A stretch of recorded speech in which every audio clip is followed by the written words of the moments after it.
हाय, अगर आप class 12th में साइंस स्ट्रीम से हो, चाहे आप पीसीएम हो या पीसीबी, एंड आपको लगता है कि सीयूईटी के थ्रू सिर्फ एक दो बीएससी कोर्सेज मिलते हैं, तो आप बहुत कुछ मिस कर रहे हो। ठीक है, सीयूईटी के थ्रू साइंस स्टूडेंट्स के पास मल्टीपल कोर्सेज और यूनिवर्सिटीज़ के ऑप्शन हो सकते हैं, लेकिन सबसे इम्पॉर्टेंट बात यह कि कोर्स चूज़ करने से पहले अपने सब्जेक्ट कॉम्बिनेशन, उसकी एलिजिबिलिटी ज़रूर चेक करनी होती है। ठीक है, तो इस वीडियो में मैं आपको बताऊंगी कि पीसीएम और पीसीबी स्टूडेंट्स के लिए सीयूईटी के थ्रू कौन कौन से बेस्ट अपॉर्चुनिटीज़ हो सकती हैं। ठीक है, तो now without wasting any time let's get into it. So hello and welcome back to the unseen Tripti, वही आप सबकी पुरानी दोस्त अनसीन तृप्ति पांडे। और आज एक बहुत ही इंटरेस्टिंग टॉपिक पे बात करने वाले हैं कि आपको चूज़ क्या करना है। पीसीएम स्टूडेंट्स के लिए क्या है, पीसीबी स्टूडेंट्स के लिए क्या है। ठीक है, तो सबसे पहले बात करते हैं पीसीएम स्टूडेंट्स की। अगर आपके पास फिज़िक्स, केमिस्ट्री, मैथमेटिक्स है तो आपके पास ये सबसे ऑब्वियस ऑप्शंस हैं। BSc mathematics, BSc physics, chemistry, computer science, electronics, statistics, geology. ठीक है, इन सब में बीएससी। और कुछ यूनिवर्सिटीज़ में डेटा साइंस, कंप्यूटर एप्लीकेशन और अदर टेक्नोलॉजी रिलेटेड प्रोग्राम्स भी अवेलेबल होते हैं। अगर आपका इंटरेस्ट रिसर्च और हायर स्टडीज़ में है तो बीएससी के बाद आप MSc research, teaching, government exam, data related fields, technology और डिफरेंट बहुत सारे स्पेशलाइज्ड कैरियर्स जो भी होते हैं उनकी तरफ आप जा सकते हो। ठीक है, और हाँ, पीसीएम स्टूडेंट्स के लिए सीयूईटी का एक इम्पॉर्टेंट अपॉर्चुनिटी एरिया है कि इंजीनियरिंग और टेक्नोलॉजी रिलेटेड प्रोग्राम्स। लेकिन यहाँ एक इम्पॉर्टेंट पॉइंट है, हर यूनिवर्सिटी बीटेक या फिर टेक्नोलॉजी प्रोग्राम के लिए सेम सब्जेक्ट कॉम्बिनेशन एक्सेप्ट नहीं करती। इसलिए सिर्फ ये देखकर कि कोर्स अवेलेबल है फॉर्म मत भर देना। यूनिवर्सिटी की ऑफिशियल एलिजिबिलिटी और रिक्वायर्ड सीयूईटी जो भी सब्जेक्ट्स है उसको चेक करके तभी अप्लाई करना। ठीक है, अब बात करते हैं पीसीबी स्टूडेंट्स के लिए। अगर आप पीसीबी के स्टूडेंट हो और एमबीबीएस या फिर नीट के अलावा भी ऑप्शंस एक्सप्लोर करना चाहते हो तो सीयूईटी आपके लिए काफ़ी यूज़फुल हो सकता है। ठीक है ना, इसको ध्यान रखना।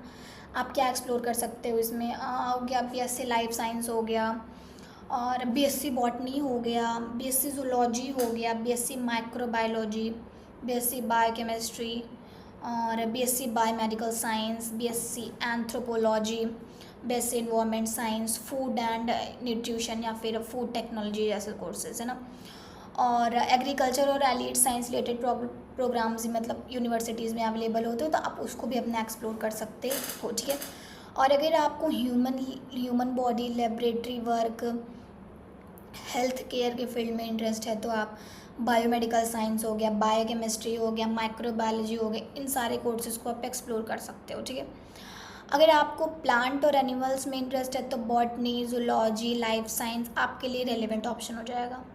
और अगर आप मेडिसिन के अलावा हेल्थ केयर में जाना चाहते हो तो आप एलिड हेल्थ और लाइफ साइंस रिलेटेड कोर्सेज को इग्नोर मत करना।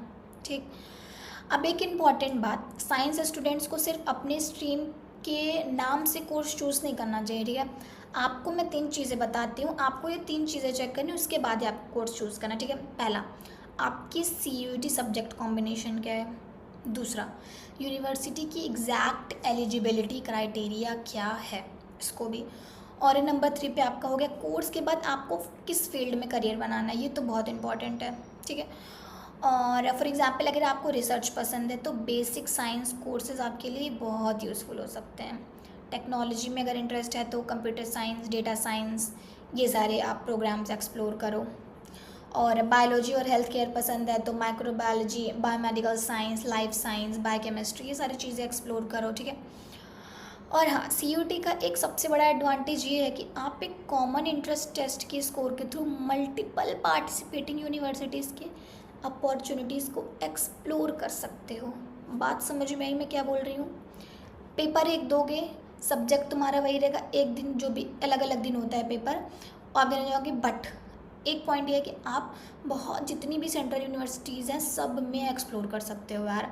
आप DU, BHU, JNU और अदर पार्टिसिपेटिंग यूनिवर्सिटीज़ जो हैं इनके कोर्सेज चेक कर सकते हो। ठीक है, लेकिन एक बात आपको क्या याद रखनी है कि हर यूनिवर्सिटी के रूल्स और सब्जेक्ट सब रिक्वायरमेंट सबकी अलग अलग होती है। ठीक है, इसलिए फाइनल मेरी एडवाइस ये रहेगी कि पहले अपना टारगेट कोर्स डिसाइड करो, फिर उस कोर्स के लिए पार्टिसिपेटिंग जो भी यूनिवर्सिटीज़ है उसकी एक प्रॉपर लिस्ट बना लो। उसके बाद उसका जो भी पर्टिकुलर सब्जेक्ट है उसका कॉम्बिनेशन और एलिजिबिलिटी क्राइटेरिया चेक करो।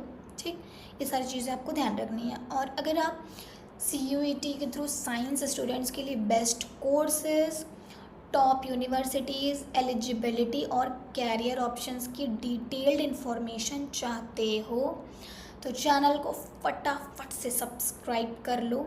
ठीक, और कमेंट करके ज़रूर बताओ तुम PCM स्टूडेंट हो या फिर PCB, और CUET के थ्रू कौन सा कोर्स टारगेट कर रहे हो। ठीक है, I will try my best to give right information to all of you, because I am also a student and I know कि कितनी कन्फ्यूजन होती है और कितना ज़्यादा मतलब हाइप क्रिएट रहता है कि अरे ये कर लो वो कर लो, मतलब पूरा दिमाग ख़राब किए रहते हैं सब लोग मिलके, वो ये कर रहा है तो मैं भी वही करूँगी या फिर करूँगा। ऐसा बिल्कुल नहीं करना है। Do let me know in the comment section कि आपको मतलब एग्जैक्टली करना क्या है और आप कौन सा कोर्स टारगेट कर रहे हो। मैं उस पर अपनी एक डिटेल्ड वीडियो भी आपके लिए बना के दूँगी। ठीक है, so thank you for watching. मिलते हैं नेक्स्ट वीडियो में, तब तक के लिए बेल आइकन को प्रेस कर लो और सब्सक्राइब करना मत भूलना, लाइक भी कर देना, शेयर कर लेना अपने फ्रेंड्स को। ठीक है, टाटा बाय बाय, अपना ख्याल रखना, थैंक यू।